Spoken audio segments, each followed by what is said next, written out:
اسلام قبول کرنے سے پہلے میرا نام مس مارلینا گارسیا تھا۔ میرا آبائی وطن برازیل تھا، مگر میرے والد ڈاکٹر آرتھر ایڈورڈ گارسیا جو ایک ماہر معالج تھے، برطانوی فوج کی میڈیکل کور میں اعلیٰ افسر تھے اور برما میں تعینات تھے۔ وہیں 1929 میں میں پیدا ہوئی۔ میٹرک تک تعلیم رنگون میں حاصل کی، پھر والد صاحب نے ملازمت سے ریٹائرمنٹ لے لی اور کیلیفورنیا میں رہائش اختیار کر لی۔ وہاں انہوں نے پرائیویٹ پریکٹس شروع کر دی جو بڑی کامیابی سے چلنے لگی، مگر افسوس کہ جلد ہی نے موت کی طرف سے بلاوا آ گیا۔ اس وقت میری عمر 18-19 برس کی تھی۔ والدہ اس صدمے سے جاں بر نہ ہو سکیں اور 2-3 سال کے اندر وہ وفات پا گئیں۔ میں دنیا میں یکو تنہا رہ گئی۔ میں اپنے ماں باپ کی اکلوتی اولاد تھی، بہن بھائی کوئی نہ تھا، تاہم میں نے ہمت نہ ہاری۔ السلام علیکم ورحمۃ اللہ وبرکاتہ۔ اللہم صلی علی محمد وعلی آل محمد۔ بسم اللہ الرحمن الرحیم۔ ہم مسلمان کیوں ہوئے؟ آج کی شخصیت کا تعارف لے کر آپ کی خدمت میں حاضر ہوں۔ آج کی شخصیت کا مختصر سا تعارف پیش خدمت ہے، اس کے بعد ان کی یہ داستان سوال و جواب کی شکل میں ہے۔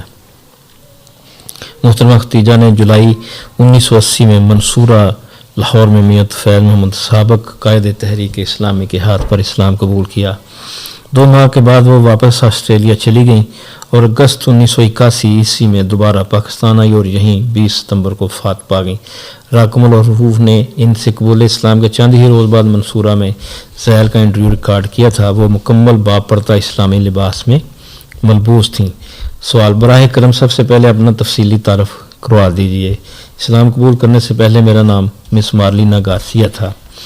بہن بھائی کوئی نہ تھا، تاہم میں نے ہمت نہ ہاری۔ میں ہمیشہ سے ایک اچھی اسٹوڈنٹ تھی۔ والد بھی مجھے ڈاکٹر بنانا چاہتے تھے، چنانچہ میں نے تعلیم کا سلسلہ جاری رکھا اور یونیورسٹی آف میڈیسن کیلیفورنیا سے گریجویشن کر لی۔ لکھنے پڑھنے کا شوق بھی تھا، اس لیے مختلف خبرات میں وقائع نگاری اور مضمون نویسی کا سلسلہ بھی شروع کر دیا اور پرائیویٹ پریکٹس کے ساتھ ساتھ شراب، تمباکو نوشی اور دیگر منشیات کے خلاف لیکچر بھی دینے لگی۔ ان لیکچروں کے سلسلے میں مجھے امریکہ اور یورپ کے بہت سے ملکوں میں جانے کا اتفاق ہوا۔ میں نے دنیا بھر کی سیاحت کی، حتیٰ کہ بالآخر میں نے آسٹریلیا کے شہر سڈنی میں مستقل رہائش اختیار کر لی، وہیں کلینک بنا لیا اور فری لانسر صحافی کا مشغلہ بھی جاری رہا۔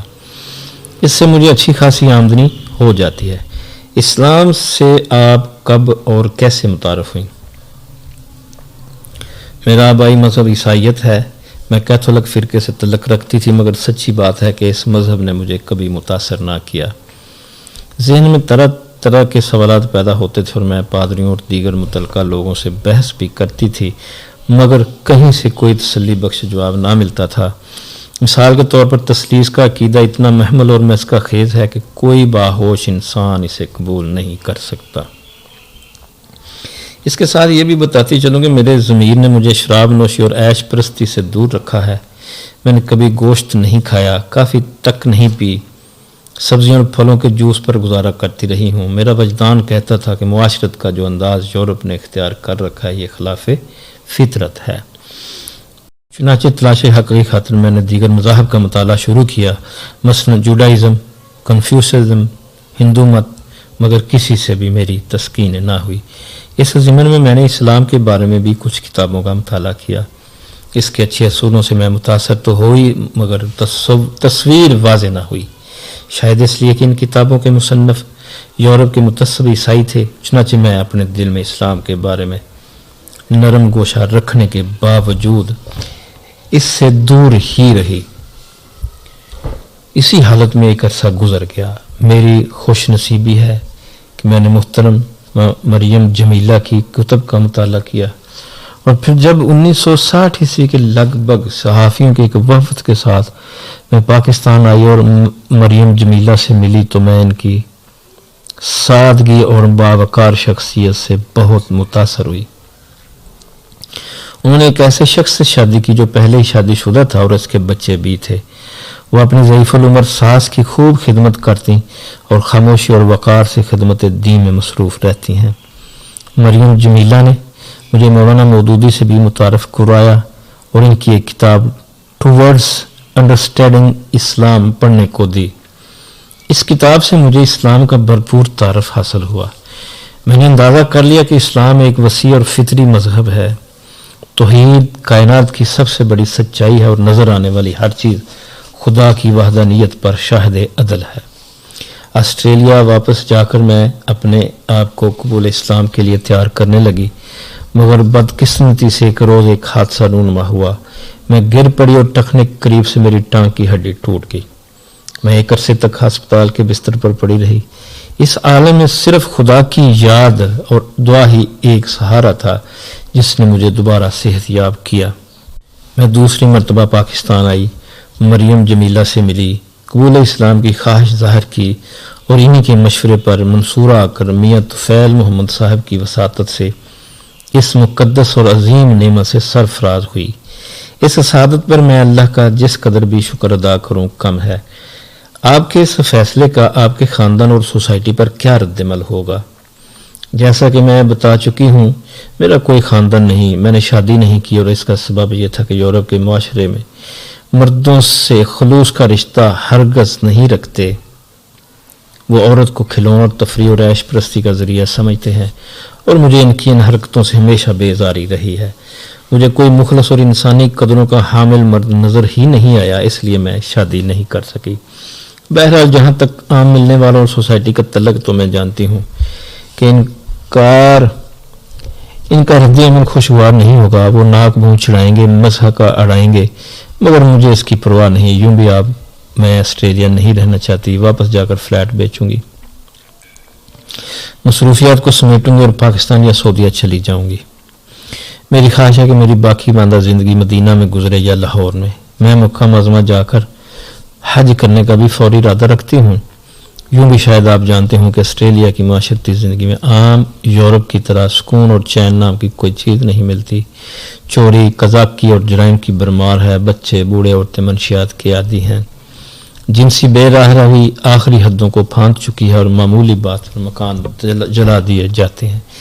چنانچہ کچھ بعید نہیں کہ میں واپس جاؤں تو اپنا فلیٹ جلا ہوا دیکھوں۔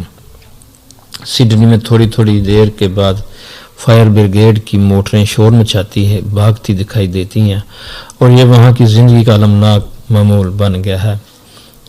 آپ کے خیال میں تبلیغ اسلام کا صحیح طریقہ کیا ہے؟ صرف ایک، اور وہ یہ کہ مسلمان اپنے کردار اور عملی زندگی کو اسلام کے سانچے میں ڈھال لیں۔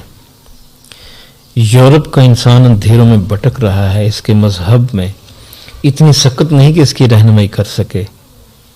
اس کی تہذیب نے پوری زندگی کو جہنم میں بدل دیا ہے۔ اس کی روح پیاسی ہے اور یہ پیاس اسلام اور صرف اسلام ہی بجھا سکتا ہے۔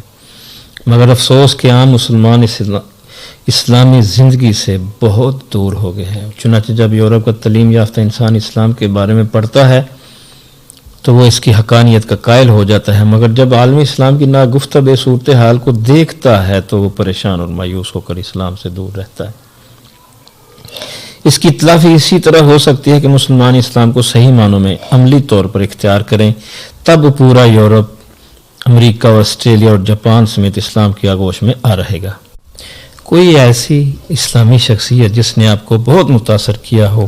جی ہاں، میں محترمہ مریم جمیلہ سے بے حد متاثر ہوئی ہوں۔ انہوں نے اپنی قدیم خاندانی ملکی روایات کو ترک کر کے اسلامی انداز اپنا لیا ہے۔ وہ بہت ہی سادہ خاموش زندگی بسر کرتی ہیں۔ خامد اور ان کی 90 سالہ بوڑھی والدہ کی خدمت کرتی ہیں، بچوں کی شفقت و محبت سے پرورش کرتی ہیں اور ملنے والوں سے بہت ہی اتفاق سے پیش آتی ہیں۔